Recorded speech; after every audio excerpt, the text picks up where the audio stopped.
The National Desk, America's News Now.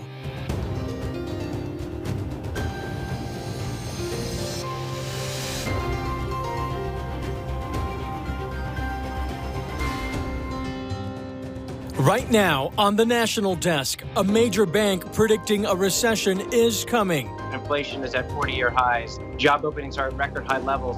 What experts say you can do right now to put your mind at ease. Plus, leaders around the country trying to ease the financial stress at the pump. Social Security payments aren't going up like fuel prices are. The short-term solutions now gaining momentum.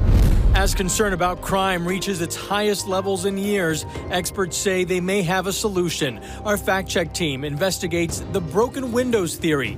Could it keep communities safe? And the border battle turns bipartisan. Both sides of the aisle demanding action. Joe Biden has refused to come to the border, so we're going to take the border to him. When you have no consequence, that means no deterrent. The controversial move some governors say needs to happen to control the crisis. This is the National Desk, America's News Now. I'm Eugene Ramirez. On this weekend edition, we take a look at the big headlines of the week and a look ahead at what to expect. We're following 4 big stories for you this week. The outrage over the border crisis reaching a fever pitch. Title 42 now getting bipartisan support. COVID cases once again on the rise as the BA2 subvariant spreads.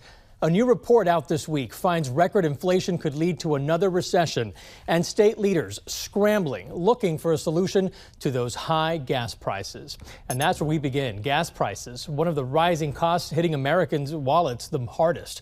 Tough prices have been going down over the last 2 weeks. They're still much higher than we're used to paying, though. Now, as of Friday, the national average for a gallon of regular was at $4.14. That's down from $4.22 just a week before, but up more than $1 from the same time last year. American oil companies have been accused of not producing as much gas as they could, contributing to those higher prices. Now, in a hearing on Capitol Hill this week, oil company CEOs blamed supply shortages on labor issues and a lack of proper equipment.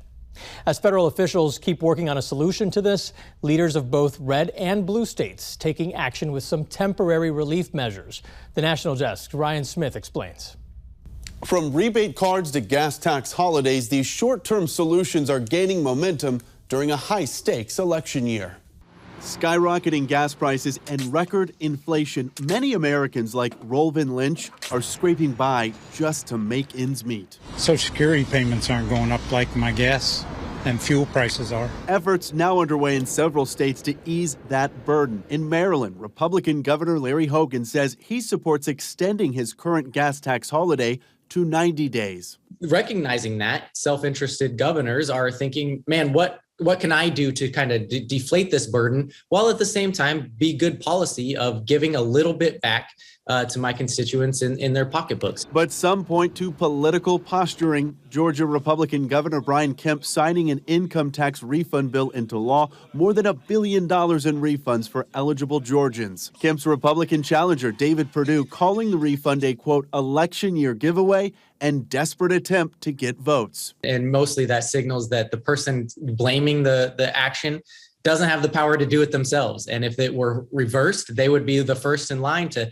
help their constituents out, particularly when the calendar says an election's coming up. Also up for re-election, Democratic Governor Gavin Newsom proposing $11 billion in relief by offering $400 debit cards and free rides on public transit. Connecticut's governor also in a battle for re-election, halting his state's gas tax for 3 months. If you don't listen to the voters and at least try and address their concerns and explain what you're doing and why you're doing it and how you can ease their pain a little bit, you pay a price. And in New Mexico, lawmakers just announcing this week they are now seeking 2 new rounds of rebates totaling $500 per person with no restrictions on how that money is spent. And the city of Chicago giving out $150 prepaid gas cards via a lottery system. In Washington, I'm Ryan Smith for the National Desk. Public health providers warning we are not done yet with the coronavirus crisis. COVID-19 cases once again on the rise in several states. Take a look. The states you see here highlighted have seen cases rise over the last few weeks. The biggest jump in Washington, D.C., with a 135% increase. Now, doctors say this highly contagious BA2 variant is likely the culprit here. According to the CDC, the variant, also known as Stealth Omicron, is responsible for approximately 3 out of every 4 cases reported. Now, some Americans are being encouraged to get yet another booster shot. If you're over the age of 50 or you're younger than that and have important comorbid conditions, you should get boosted. We need better vaccines against variants. We need vaccines that can theoretically produce a longer lasting response. However, doctors say the numbers show the current vaccine regimen is doing its job, keeping most fully vaccinated people out of the hospital. This week, the UN voted to suspend Russia from its Human Rights Council as Russia escalates its attack on eastern Ukraine now. Friday, at least 50 people, including 5 children, were killed after a missile strike on a train station in Kramatorsk. Dozens more were hurt. Now, officials say people there were trying to flee the fighting. And just 90 miles east, heavy fighting has been reported in the Donbas region. A Ukrainian official saying the conflict there will remind the world of World War II. Meantime, in Brussels, the foreign minister pleading for more help from allies. Either you help us now, and I'm speaking about days, not weeks, or your help will come too late. Many civilians will lose their homes. Many villages will be destroyed. NATO countries agreed to supply new and heavier equipment to Ukraine. They warned this war could last years, and the world needs to prepare for the long haul. The U.S. and its allies putting more sanctions on Russia.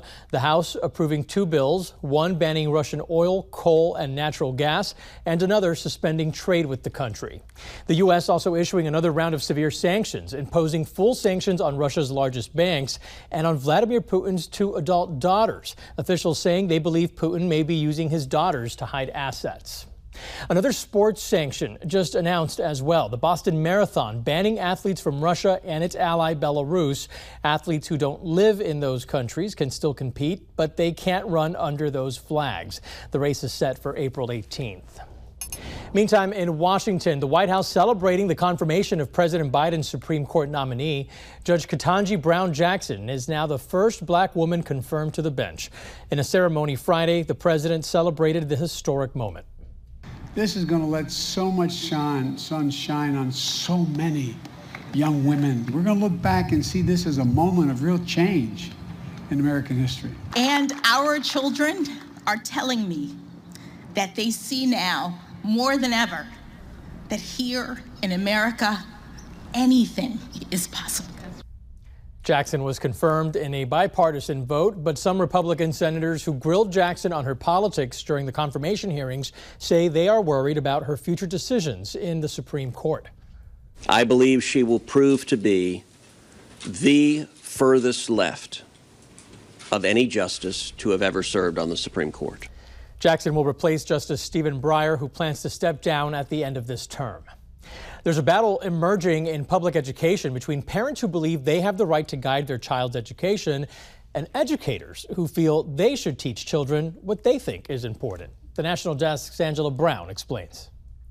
Our team tracking down a TikTok video from a Florida public school teacher. She posted following Florida's controversial parents' rights and education law that opponents call Don't Say Gay bill.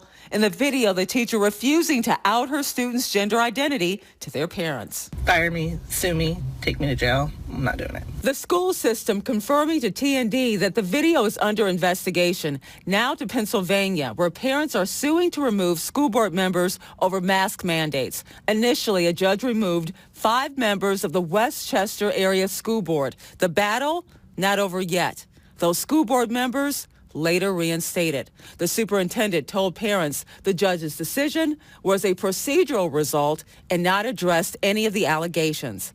While Accuracy in Media says it sent their undercover investigative journalists to over 50 school districts across the country. In one clip, a district administrator told Accuracy in Media this. We're just learning how to worm around all of those weird things that are out there. In a statement to Newsweek, the school district noted that the video was unauthorized. It also noted that the clip shows the employees responding in a way that misinterprets their meaning.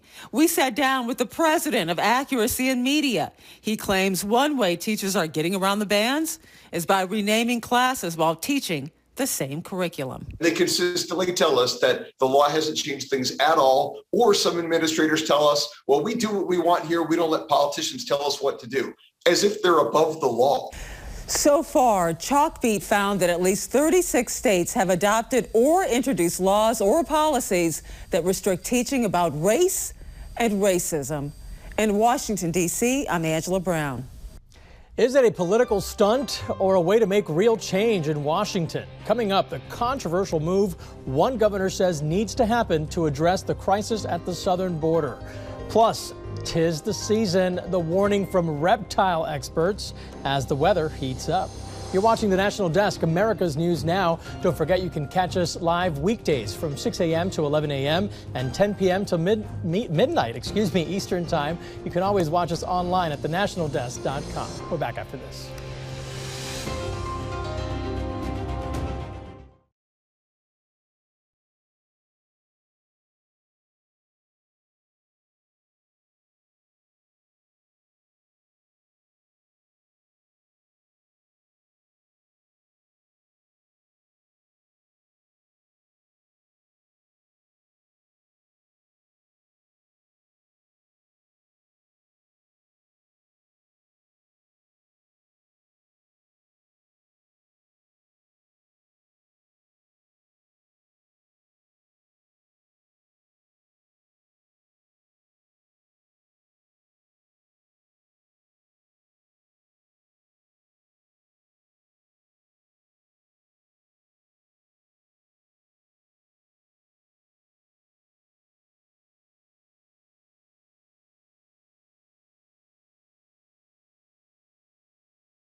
This is the National Desk, America's News Now. Our team of nearly 4,000 local journalists bringing you the headlines from coast to coast. From Nevada families unable to find baby formula to the return of rattlesnakes in Texas, we are taking the pulse of America. And we start with food banks in Maine low on donations.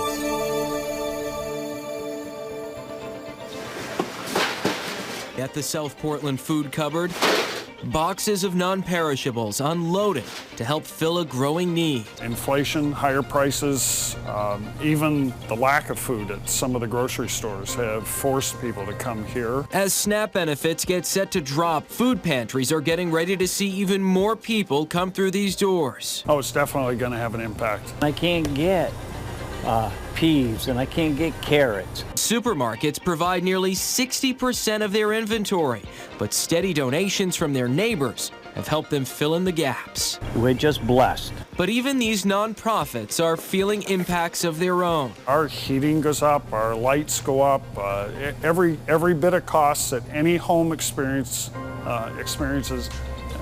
affects us as well. You want your Bubba?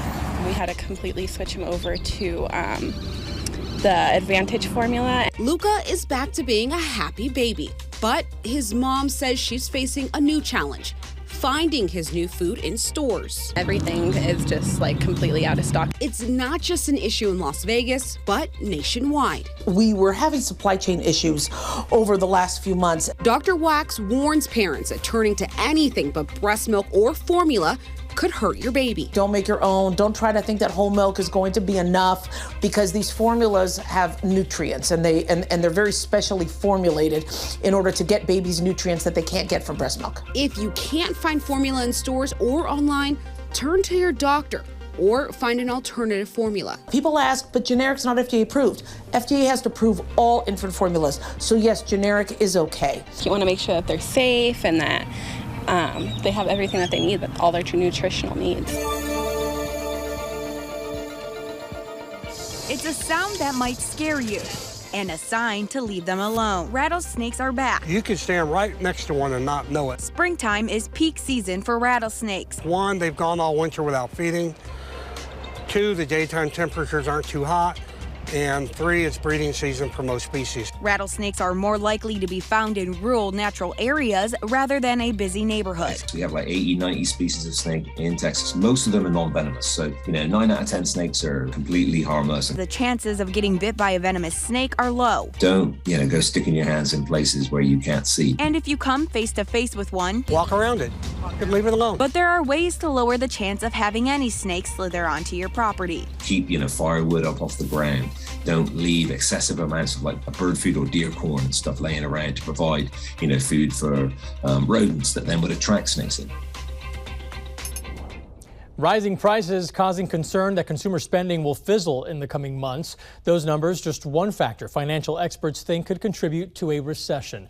This week, our fact check team digs deeper into the warning signs. Experts say one of the biggest indicators of a recession is the rate of a 10-year Treasury note. We want to know what this means, so our investigative producers are back here tonight, once again looking into the potential for a major financial downturn. Janae, we start with you to break all this important information down for us. So Ryan, this is definitely something I don't talk about on a regular basis, but we did some digging and found that a 10-year Treasury note is the most closely watched government bond. And why is this specific bond just so important? So it's used as a benchmark for banks to calculate mortgage rates. And according to Investopedia, the 10-year note is usually in high demand because it's one of the safest investments, meaning it's consistent even during times of turbulence. So as you can imagine, during market uncertainty, the demand for this bond can increase significantly, leading to several fluctuations, including in prices. Now, according to Market Watch, the current rate for a 10-year Treasury note is above 2.5%. Just a year ago, levels were just above 1.5%. And the all-encompassing important question for you tonight, Connor, what does this mean for our economy? Well, Ryan, last month and for the first time since 2019, the U.S. 10-year and 2-year Treasury yields inverted. And when Treasury yields invert, this could mean there will be a recession. But let's break this down. At times of normal economic activity, shorter duration notes like the 2-year should yield less than longer notes like the 10-year. But during times of market uncertainty, yield curves can invert, meaning the 2-year note will have a higher yield than the 10-year note. Here's an example. Take a look at the CNBC chart from 2019. You see the 10-year notes curve, it's in orange, goes below the purple 2-year curve. That's a curve inversion. But it's important to point out that some experts say curve inversions do not automatically mean we will see a recession. An important breakdown from you guys tonight. Thank you so much. The Fact Check team will continue to follow developments on this and several other important issues. You can also read the story with links to where they found their information on our website, thenationaldesk.com. A police officer fires a gun in a school parking lot. The whole thing caught on camera. Coming up, the conflict that led up to this dramatic moment. But first, we're definitely going to have a big issue, a big problem. Police departments in border towns sounding the alarm. Why a CDC policy set to be lifted is causing so much concern.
The calls for more border security getting louder as the Biden administration plans to end Title 42, this public health order keeping millions of migrants out of the U.S. during the pandemic. Well, new numbers show more than 7,000 migrants crossed the border each day last week. Now, once the policy comes to an end, Border Patrol expects up to 18,000 migrants per day. This week, Republicans halted the quick passage of a bipartisan COVID relief bill, saying they first want a vote on keeping Title 42 in place. Several Democrats have shared their support of the move, saying DHS needs to have a plan in place before Title 42 is lifted. There is a way that we can actually treat people with dignity when they come to the border and fix a broken immigration system. But at the same time, right now, my concern is from the White House, I haven't seen a detailed plan. Some state officials say they are taking matters into their own hands. Florida Governor Ron DeSantis threatening to send refugees to President Biden's home state of Delaware. He made that announcement after Texas Governor Greg Abbott announced his plan to relocate migrants from Texas to the nation's capital, dropping them off on Capitol Hill. To help local officials whose communities are being overwhelmed by hordes of illegal immigrants who are being dropped off by the Biden administration, Texas is providing charter buses to send these illegal immigrants who have been dropped off by the Biden administration to Washington, D.C. Well, Texas plans to have more than 900 buses for this program, but the migrants must volunteer to go to D.C., which is what makes this policy legal. Former acting commissioner of U.S. Customs and Border Protection, Mark Morgan, played a key role in implementing Title 42, and our Megan O'Halloran got his reaction to this week's developments. Yeah, so first, I don't think it matters about the numbers, and I don't think it's political theater. I think he's doing this by design to send a clear message, not just to the American people, but also all congressional members about the complete catastrophic crisis on the southwest border. And it's time for Congress to do something. And I think he's also directing this at many of the Republicans who have stayed silent and have not pushed this administration and called them out for the abdication of their constitutional responsibility. Well, the Biden administration recently told ICE lawyers to dismiss low-priority deportation cases in an effort to chip away at the backlog of cases ahead of Title 42 being lifted. Now, the American Immigration Lawyers Association estimates 700,000 cases in the backlog are likely low priority. Is this an effective strategy to address the backlog of deportation cases? Yeah, it's a joke. And actually, the cases, from my understanding, is well over 1 million. Now, this is another example of this administration's intentional goal to actually make illegal immigration not illegal. But when you have no consequence, that means no deterrent. And when you have no consequences, no deterrent, that adds yet another layer, another strong magnet for more illegal immigration. That's exactly what these types of policies are going to continue to do. A bipartisan group of senators introducing a new bill here, the Public Health and Border Security Act of 2022, urging the Biden administration to delay ending Title 42 until 60 days after the Surgeon General formally rescinds the COVID-19 public health emergency. Now, the bill also stipulates that the administration come up with a plan to address any possible influx of migrants. What do you make of this bipartisan support for this bill? Look, I don't make a whole lot of it right now because it's only a handful of Democratic senators. If you were telling me there was enough to get past the 60 threshold, I think that would be a different story. And let's look at the individual. Senators Sinema and Kelly are calling for Title 42 to stay. There are a couple that signed on to this. Where have they been for the past 14 months where this administration has basically handed our southwest border cartels and the Americans are dying? This is the midnight hour. It's a day late, a dollar short for them. And let's call it for what it is. They know they're in a highly contested re-election. That's the only reason why they're doing this tonight. Well, Mark, I know you're down at the border right now. What are you seeing there firsthand? And do you think communities along the border are ready for this surge? Yeah, no, I don't know how. Look, this is way beyond a surge. We passed a surge about a year ago. We're in the middle of a tsunami, a wave of illegal immigration. When May 23rd comes, we're going to see it's going to be like a Hindenburg crashing into the Titanic.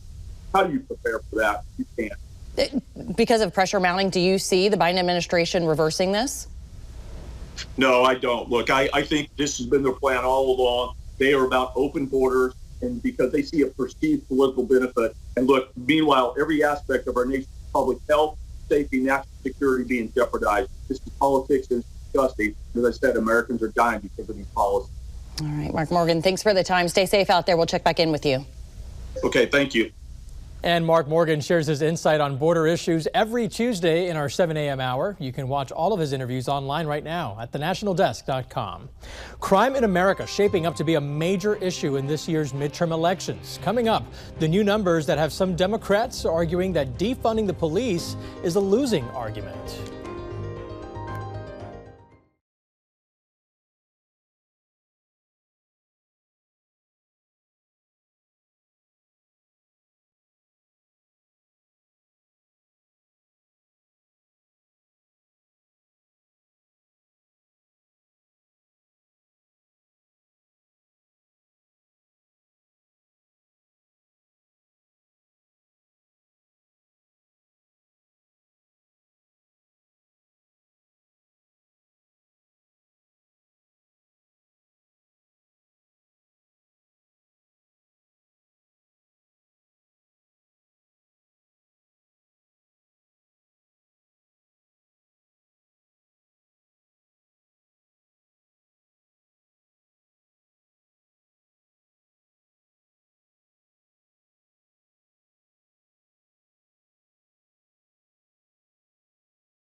Time for a look at the top trending stories on our website right now. A Johns Hopkins surgeon recovering after being shot in attempted carjacking in Baltimore. The city has seen a 67% rise in carjackings this year. No word from police on any suspects. Los Angeles County, California, banning official travel to Florida and Texas over bills they say target LGBTQ youth and families. And Elon Musk, now Twitter's largest shareholder, holding just under 10% of the company. The move sparking calls to reinstate former President Trump's account. All those stories and more posted right now on thenationaldesk.com. Now, looking ahead, we'll soon know if record inflation has gotten even higher. New inflation numbers are expected from the Bureau of Labor Statistics. That's coming out Tuesday, April 12th. Some economists already predicting it could spike close to 10%, another record increase. And we are just over a week away from the expiration date for the federal mask mandate for public transportation. The current order expires Monday, April 18th. Several states have filed suit to lift the mandate. No indication yet if it will be lifted or extended yet again. The crisis at the border making for some interesting allies in Washington. Our team on Capitol Hill breaking it all down straight ahead. Policing and politics. New polls indicate the two will be closely tied the next time voters cast their ballots.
The National Desk, America's News, now.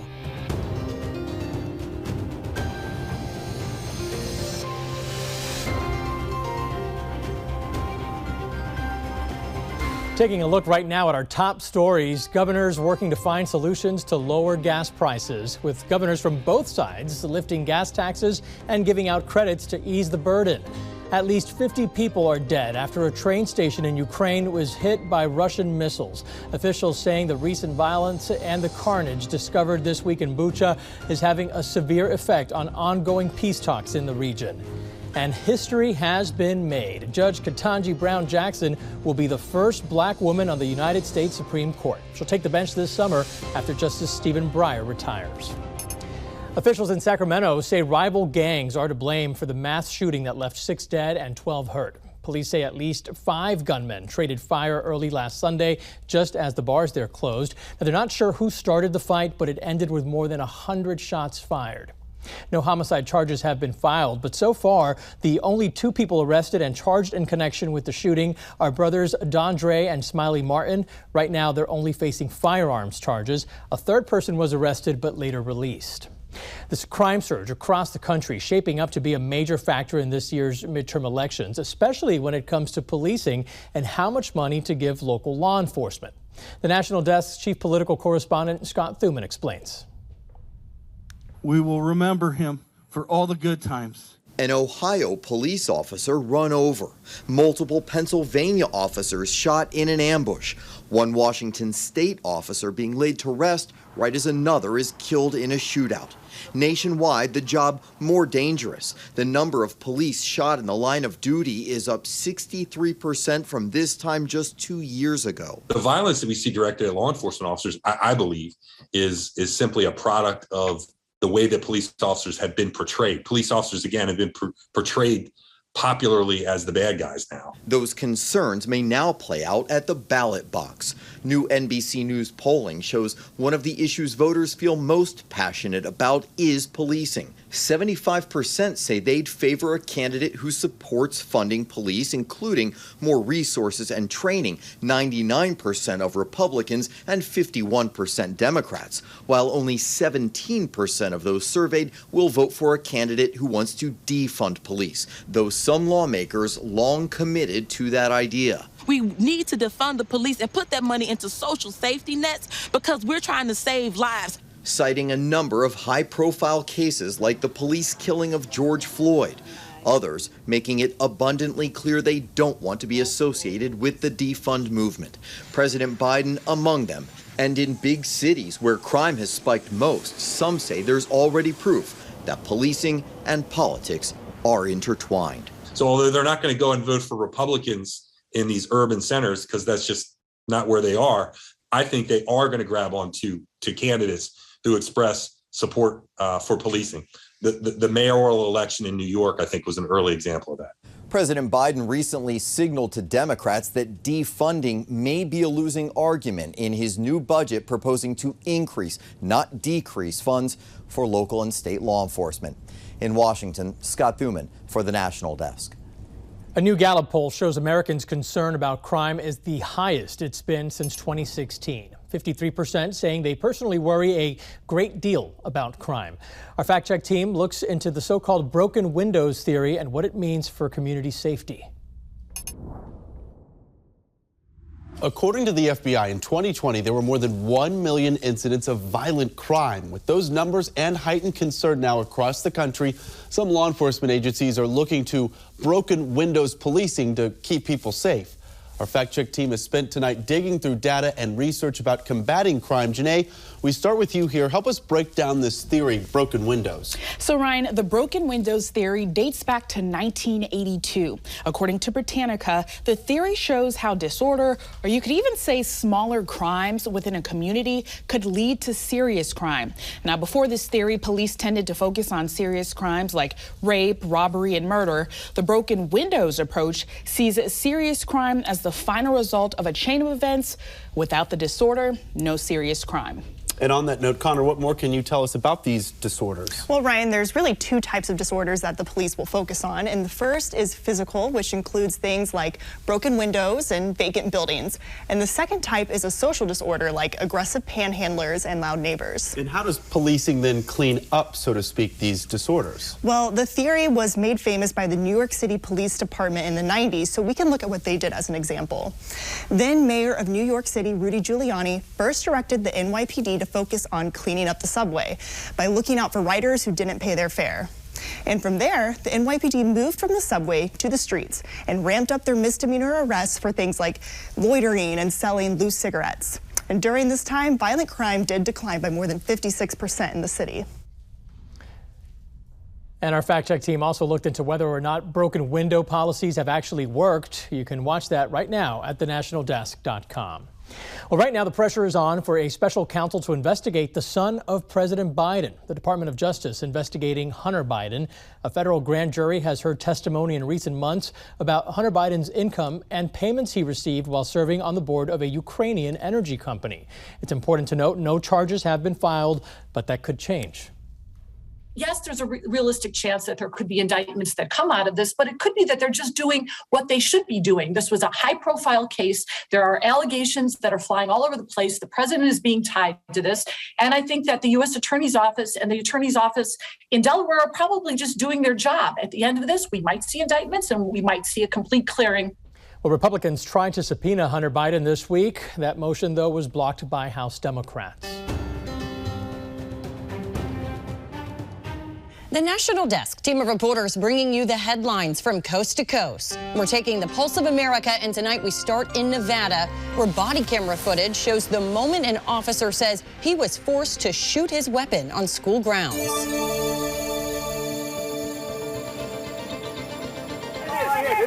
That's the board. The video is short, showing tense moments outside Western High School last Tuesday.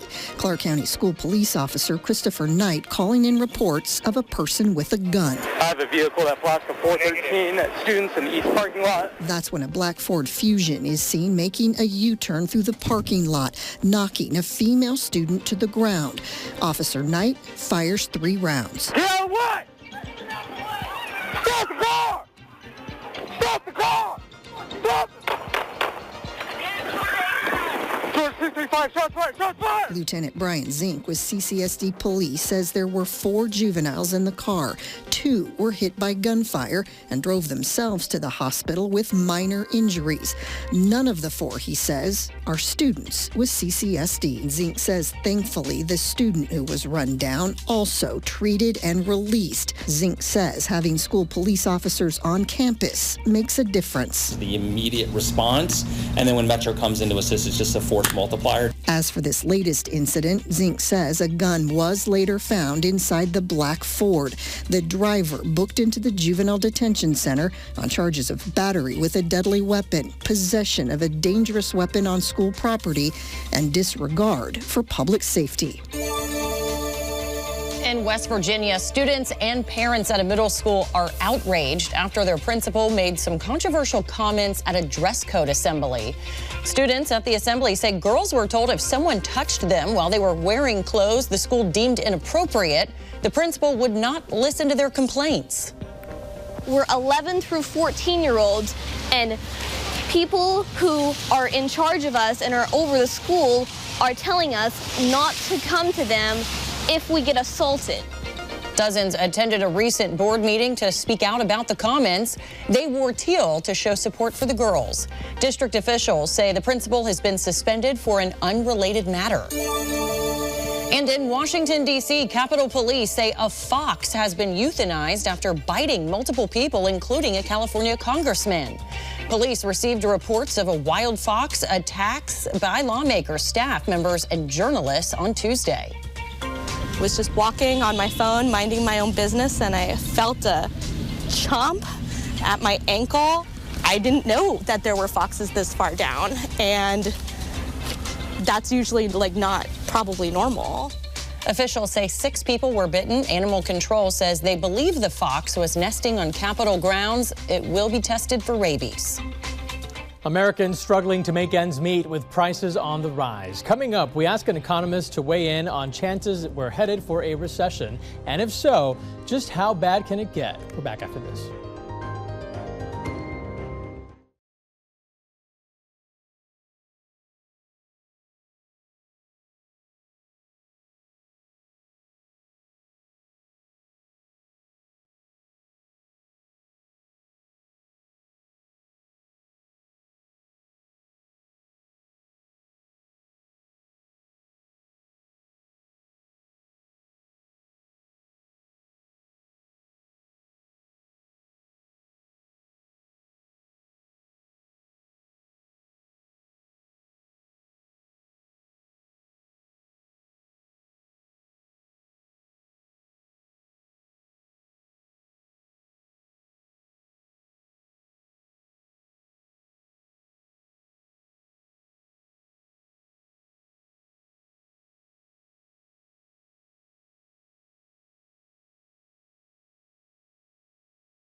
Welcome back to TND. Our Washington Bureau's correspondents, producers, videographers, and editors are covering Capitol Hill and D.C. every day to report on the important issues facing the country and how they impact you. Two of our correspondents, Scott Thuman and Atra Elnishar, are here with us to share their reporting and their insights. Atra, skyrocketing prices, rising interest rates, fears of a recession are growing. What can Americans do to prepare for a possible downturn in the economy? Yeah, so I talked to Bankrate.com's chief financial analyst, Greg McBride, about this week, and he tells me what people can do to prepare for an economic downturn are the kinds of things people should be doing anyway. Pay down your debt and save more money. And when it comes to debt, especially pay down things like credit cards, those high-cost variable interest sources of debt that can leave you in an even trickier spot if the economy does enter something like a recession. And we'll be getting new inflation numbers on Tuesday. What should we expect from those? So good news and bad news. The bad news is that UBS, an investment bank that projects and forecasts these kinds of things, thinks that the CPI that comes out on Tuesday will be 8.5%. Right now it's at 7.9, so that would be a pretty big jump.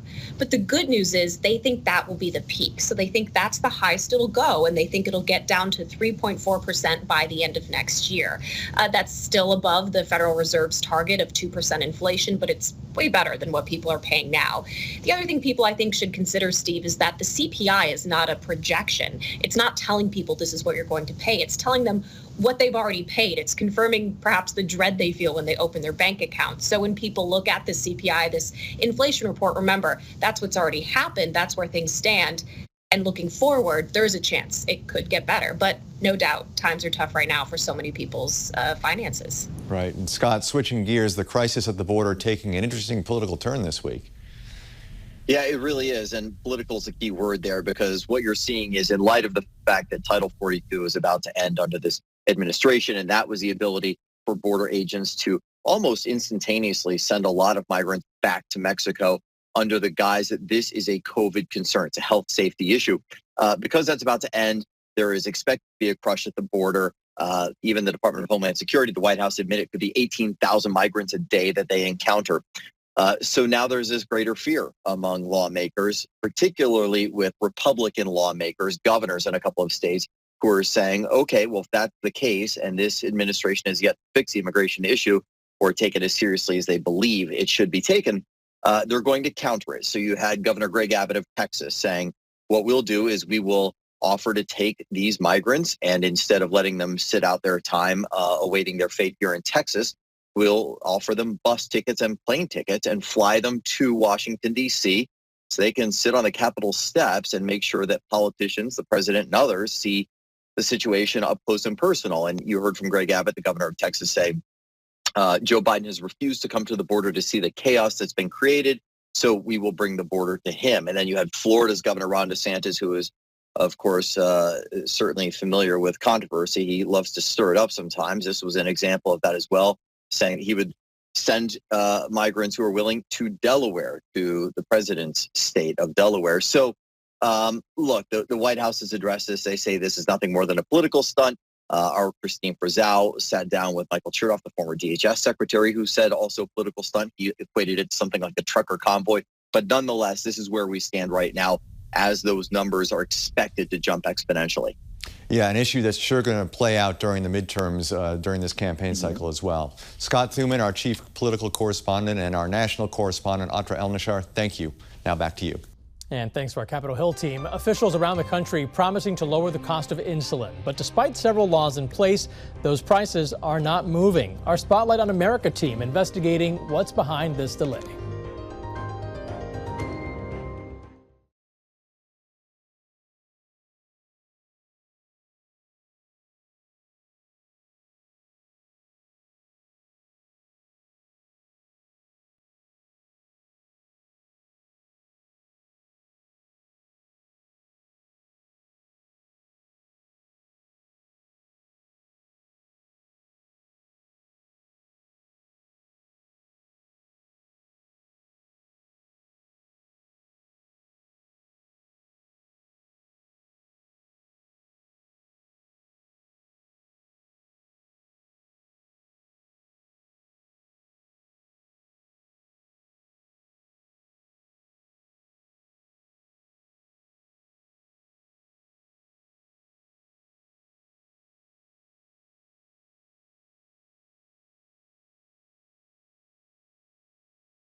Right now, many Americans are struggling to make ends meet with rising inflation and sky-high gas prices. As the Federal Reserve tries to raise interest rates to combat inflation, one bank already sounding the alarm, warning of a recession. This week, Deutsche Bank releasing a report saying, quote, "We no longer see the Fed achieving a soft landing. Instead, we anticipate that a more aggressive tightening of monetary policy will push the economy into a recession." Well, our giant Jeff Coates spoke to the Director of General Economics and Trade at the Cato Institute, Scott Lincecum, and asked him, are we in the beginning stages of a recession? Well, there looks to be one on the horizon, but I don't think we're there yet. There was just a new Bloomberg survey out of a lot of financial professionals and economists, and those folks see 2022, but more likely 2023. About half of respondents said 2023. Guys like Larry Summers, former Treasury and Secretary, also think a hard landing is likely, but it's not guaranteed yet. We're looking at something that's still 50-50. Still, look, the latest step with Russia and Ukraine may be just the straw that broke the camel's back. Between the extra inflation, the sanctions, the private actions, that's all going to decrease economic growth. You put the bigger interest rate increases coming as well from the Fed, and man, that's going to be a really tough needle to thread. And Scott, taking a look at where we are now with red hot inflation, as you mentioned, these sky-high gas prices, is there anything that can be done to prevent a recession from happening in the future? Should President Biden and the Federal Reserve consider some other options? Well, the things that the president can do is on the supply side. Let the Fed handle the demand side, trying to cool demand a bit. But on the supply side, there are some things the president can do and some things he can do without even getting Congress involved. The biggest one is to eliminate the tariffs that President Trump put in place years ago. Those are increasing costs. I mentioned Larry Summers just recently wrote that could actually lower inflation by about a percentage point if we eliminate those. We can pause new regulations. We can pause additional restrictions on federal procurement and things we call Buy America rules. We can waive the Jones Act, which requires American ships to carry oil oil and gas between U.S. ports, again, raising prices. We can process visas faster to get more immigrants here because they're actually boosting wages, contributing to the worker shortage, that lack of visa processing. So doing all those things the president can do immediately, and that would relieve some of the supply side pressure we're seeing. And Scott, before the House Financial Services Committee, we heard from U.S. Treasury Secretary Janet Yellen, and she did warn of an economic shock because of the war in Ukraine, explaining that Russia's actions represent an unacceptable affront to the rules-based global order and will have enormous economic repercussions in Ukraine and beyond. We've already seen energy prices increase as a result of some of this. Of course, some of that's also because of our own issues with not being energy independent. What impact, though, does this war have on the global economy? You know, Russia is a relatively small player in the global economy, but it's a big player in a few markets, and Ukraine in the same way. We mentioned energy. The fact is that Russia is a major oil and gas exporter. Removing those barrels from the market is going to raise prices, and there's not much you can really do about it. The president and others have tried to release strategic government oil reserves, but it's just not going to move the needle very much in terms of high gas prices. Another big area is food. Both Ukraine and Russia are major exporters of things like wheat and corn. And while other markets like Canada and India can put additional supplies into the market, it's just probably not going to be enough to prevent food prices from rising. And then the other big area is just basic commodities, things like metals and minerals. To the extent that those are, again, removed from the market, that's going to put pressure not only on the prices of those commodities, but on the downstream manufacturers that use those, and eventually to consumers as they pass those costs on. Well, we also asked him about the latest jobs report, the U.S. adding 431,000 jobs in the month of March. That full interview posted right now on our website, thenationaldesk.com. Millions of Americans fighting a disease. The treatment, though, too expensive for some to pay for. That last time when she went to the pharmacy, it was about $500. Coming up, the price of insulin and the efforts underway right now to bring those costs down.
Right now, 1 in 10 Americans has diabetes, many paying thousands for the insulin they need to simply live.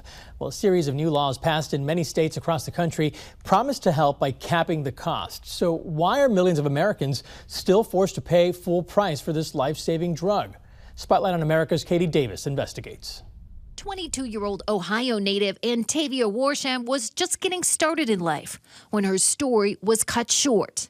She had type 1 diabetes and died in 2017 after rationing her insulin to save money. That last time when she went to the pharmacy, it was about $500. Antavia's mom, Antoinette, says by the end of her daughter's life, she was paying about $1,300 for a 90-day supply of insulin. Now, to honor her memory, Antoinette told us she's fighting to make the drug affordable for everyone. I still have a daughter who's a type 1 diabetic, and she needs this insulin to survive, or she's going to die like her sister. And I don't want that to happen. Lawmakers where Antoinette lives in Ohio are considering a bill to cap copays for insulin at $35 a month. About 700 miles away in Rhode Island, they've already passed a similar law. But the results we learned aren't much better. I was a little shocked at how much money it cost. Retired teacher Linda Iannetta told us she started losing a dangerous amount of weight in 2020 after an asymptomatic COVID infection. I think I lost another 25 pounds, and I was not trying. She was later diagnosed with type 1 diabetes, which her doctors believe was likely caused by the virus. How much are you spending on insulin? From January 1st to March 2nd, I've paid $470 just for insulin. It's a stunning amount for a medicine type 1 diabetics need to stay alive. Even more frustrating that she's having to pay all this money when her state already passed a law on copays for insulin. Linda wasn't included, we learned, because of a loophole. Her Medicare supplement insurance isn't regulated by the state, so the copay mandate doesn't benefit her. I don't understand why it doesn't apply to me. Just in the past 2 years, 20 states and D.C. have taken action to limit the cost of insulin by passing caps on copays, anywhere from $35 to $100 a month. But the problem is that many people, like Linda, living in these states are still paying thousands out of pocket. It's a troubling issue that's captured the attention of the White House. In his State of the Union address, President Biden said he wants to permanently cap copays for insulin and make it the law of the land. Let's cap the cost of insulin at $35 a month so everyone can afford it. Antoinette Warsham says White House staffers reached out to her about President Biden's idea. But she said she told them it doesn't go far enough because too many Americans would still fall through the cracks.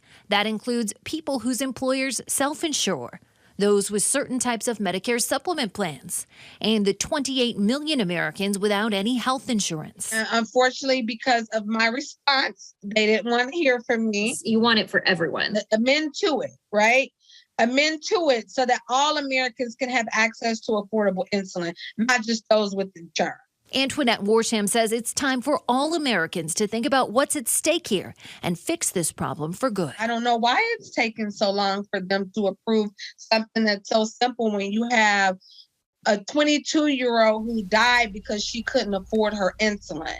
For Spotlight on America, I'm Katie Davis. And that does it for this weekend edition of the National Desk, America's News Now. Don't forget you can catch us live from 6 a.m. to 9 a.m. and 10 p.m. to midnight Eastern Time. Check your local listings. You can also watch us online and catch up with the latest headlines on thenationaldesk.com. Thanks for watching. I'm Eugene Ramirez. Make it a great weekend.